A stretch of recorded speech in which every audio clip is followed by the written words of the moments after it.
Your superhero talk show. I am your host, Brad West, here in our, as our producer Gavin likes to call it, the den. We are going to be... Not a web, no. The lair. The lair, yes, the lair. No, the Red Cave is coming. Make sure you're watching for our Patreon in the fall so you can help with that. In the meantime, we're going to be catching you up on our series, Altered States of Being, where we're talking about different worlds in comic books and different interpretations of characters and all these different shakeups that we really like, or as the kids like to say these days, the variants. So yeah, it's on everything now. I can't not see a meme that says variant something on it now. So hey, we're living in the world of the variants. Well, even COVID. Even COVID, right? We have a COVID variant. Damn. Okay, so anyway, we're going to be talking about different realities, different characters, and stuff like that. Yesterday, we did alternate realities, which exist in parallel realities is what they're called, or divergent realities as sometimes they're called. Today, we're talking about alternate timelines. So, joining me, of course, is our co-host, Mr. Greg Burrow, from Dragons Are Comics and Fantasy on Anderson Lane. Make sure you check them out. Big sponsor us. And Ms. Anastasia Anderson. And, of course, continuing here is my friend Frank Hui, who is going to give us some of his little knowledge and introspective perspective. So, alternate timelines. The main difference in an alternate timeline is that it's based on not just some random what-if scenario, as parallel realities were, but in fact, it is based on some kind of change to time. It's an event-based concept. So just throw it out there. Very much it was explored in the Loki. And that's kind of that's basically what that is. And that's where your Loki thing is. Loki was not just a what if some random thing happened or changed. It was like somebody somewhere made a conscious decision. Now, later on I'm going to throw in there that there was a little bit of it that was not quite on the nose, and it bothered me. It's actually what prompted us to do this series, is my trepidation with the Loki series and its effects going forward. That's another episode. That's another episode. Right. But I think we're getting it's there, probably, guys. just to get the idea, classically, is what's known as the butterfly effect, which is the sound of thunder. That's what it's called. A butterfly flaps its wings somewhere. No. That's the story. The other side of the earth, there's a hurricane, yes. Yeah. Or you step in a bug in the past and you change the future. You do something to actually change it. It's a concept that was promoted by Ray Bradbury where, and the basic idea of the story is like people can go back in time and hunt a dinosaur, knowing that the dinosaur is going to die anyway. Yes. And they get you back just before the dinosaur is going to die anyway, and then you can shoot it, and then you come back, and you don't want to mess with anything. And what happens is somebody accidentally steps on a butterfly before he gets back to the time capsule, and when he gets back into the present, a different person becomes president. It's so like, the I know trickle exactly what effect. you're talking about. Yeah. Yes, it's a cascade effect. And that's what's known as the butterfly effect. So there was a movie called Butterfly Effect. Right. Very, very succinctly captured that. Every time he went back to try and fix something, he came back and everything was different. Back to the Future, more or less, is based on a butterfly effect. He went back into the past, changed something, he comes back and everything is different. Yes. This is different in that, whereas a parallel reality, like we said yesterday, Spider-Ham just goes back to his world and continues on. Whereas an alternate timeline, well, Marty has gone back, changed it. He comes back. His original timeline is gone. It's eradicated. It's no longer there. Until Dr. Brown continues, like, well, it continues on, but now we have a branch. So rather than all these things, think about a highway. You got all these highways going, right?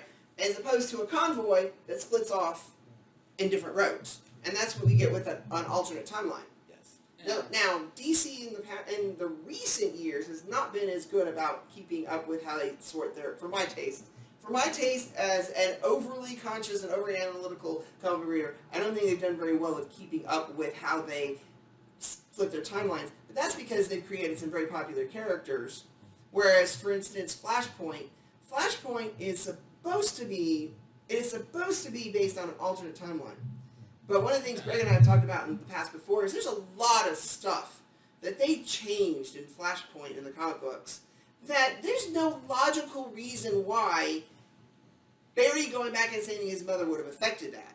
Yeah, there's certain things that would have changed. It would have changed the way the Justice League was formed. It might have changed what certain villains and things were created or whatever like that and blah, blah, blah. But, I mean, his mother was murdered at some point after Batman's parents were murdered. So why would him going back in time change who becomes Batman?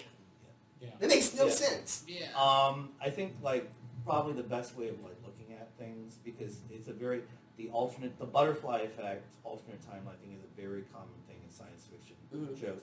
A great example is City on the Edge of Forever from the original Star Trek show, Yes. where Edith Keeler, played by Joan Collins, she's a nexus point. Whether she lives or dies determines whether the Nazis win World War II. Okay. And so that's the point right there, is that's where you get that effect where a decision and you're changing things. Correct. And that's often, DC Legends of Tomorrow played with it in a very joking way, where every time they're trying to change and fix something, it makes things worse. Mm-hmm. And Yeah. it's changing the reality. And so, okay, I saved this person, but then another person dies in their place. Mhm. And even Xena did that, where the Fates said, we're giving you a get out of jail free card. What do you want to do? And she said, I want my brother to live. Okay, but because the universe is not free, because her brother didn't die and was the cause basically of her going down the path of evil, somebody still had to die, and her mother was the one who died instead. Okay. So you had this other reality where things were worse, and some things were better because she wasn't Xena of the lore. And the thing is, most time travel stories have this kind of an alternate timeline kind of effect to it. It's very common. Now, me personally, and I'm going to throw this out there as maybe a controversial opinion, I hate alternate timelines. I love time travel stories where they're self-fulfilling. Because to me, in my mind, I cannot reconcile an alternate timeline without paradox, period. Paradox is automatically, it's kind of like this. It's kind of like I say this. It's like, if I go back in time yesterday to fix something, when I return today, that thing will have been fixed. Well, if it's fixed, I have no reason to go back in time to fix it. So I don't go back in time to fix it. Well, now it's not fixed. And it's just an infinite loop. Well, it's kind of like there was a Voyager episode that I Yeah. absolutely hated, because they went and they basically were in a time loop, and they fixed it so that basically they And didn't then it stop. canceled itself out. Cancel itself out. It's like, okay, so this entire episode and- didn't exist. It didn't exist. And Well, that those brings... ones are okay. And have you ever seen the 12 Monkeys, the original movie with Bruce Willis? 12 Monkeys, the I original? actually have, yes. I love that. If you want to see a really cool, really well thought out time travel movie with Bruce Willis and Brad Pitt, the whole point of the movie and they tell him from the beginning, you can't change anything. Anything you do when you go back, you already did before we even sent you back.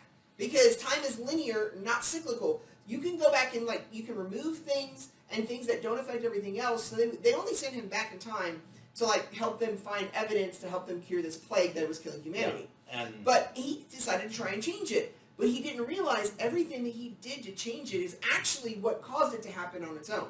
So self-fulfilling prophecy in time travel is really cool, especially if they tightly close that loop. And that's the tricky thing when you do time travel stories, which like that, where we were discussing earlier, that whatever show you're watching, whatever movie that tackles it, needs to have present the rules to you.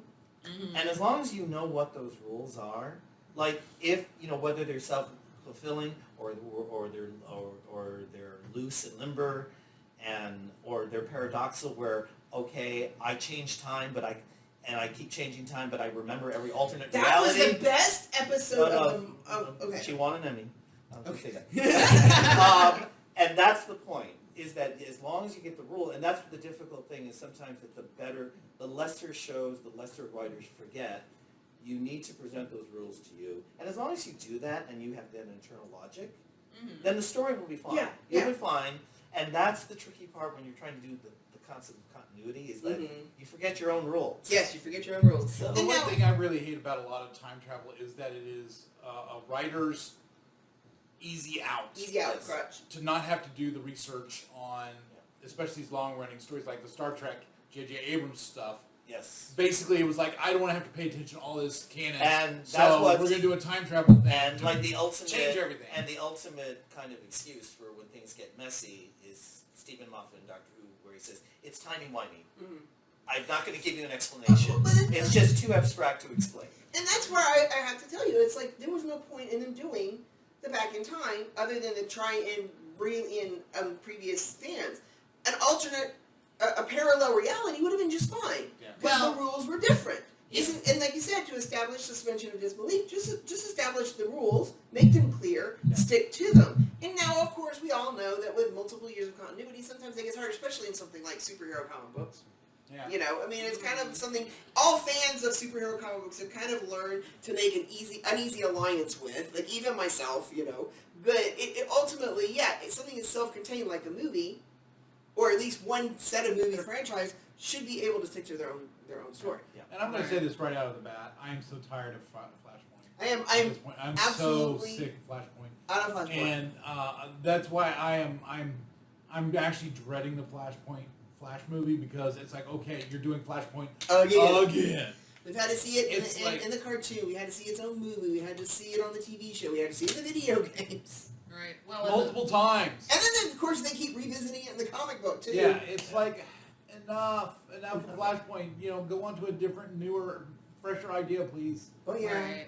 Well, and the hard thing with alternate timelines is the theme is basically exactly the same. So if Yeah. you've seen one, you've seen them all. Yeah, It's and on top just- of that, I mean, it's like, Now, I do you have... don't have to keep on trying to outdo yourself, making it bigger and splashier and everything like that. Mhm.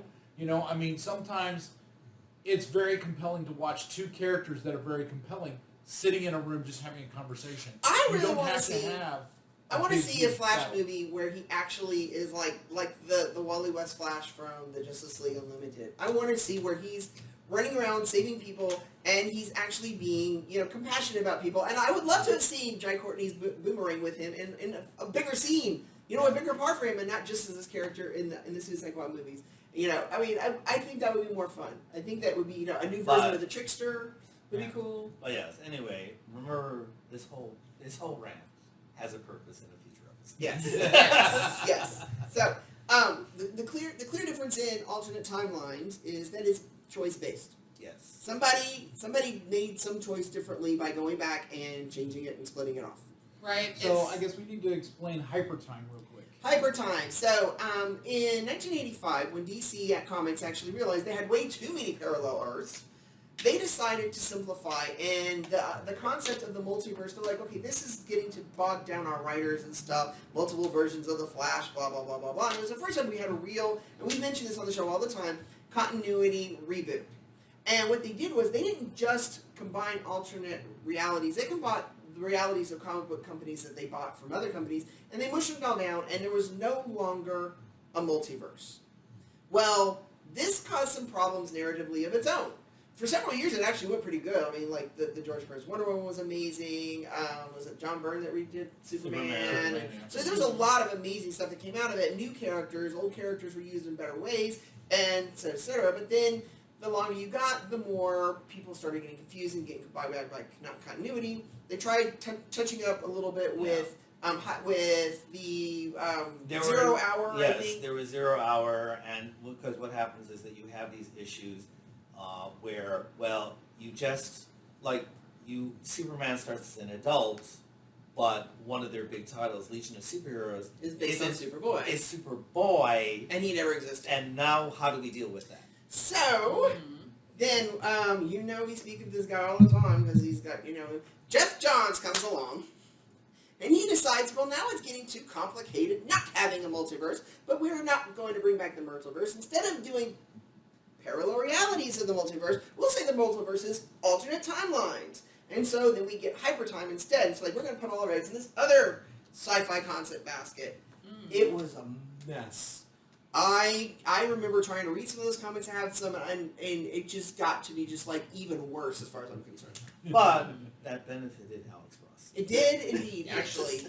We did get some really cool alternate futures and stuff and things like that. In fact, starting in the early 90s and on, DC got really into alternate futures. In fact, they just still won't let go of that dog. We're going to do a whole week's episode on alternate futures. In the meantime, we're running out of time. So that's all for today. Make sure you check us tomorrow. We're going to talk about extra-dimensional planes of existence. Where fantasy rules. Fantasy worlds, yes, all kinds of new fun stuff. Thanks for joining us on the Red Web. I'm Brad West, and make sure you're liking and subscribing and following. You can check us out on Kaiju Live Media on YouTube, to watch us here on Facebook and Facebook Watch, and go to bradsredweb.com and let us know how we're doing. Thanks so much, and we'll see you tomorrow. Bye.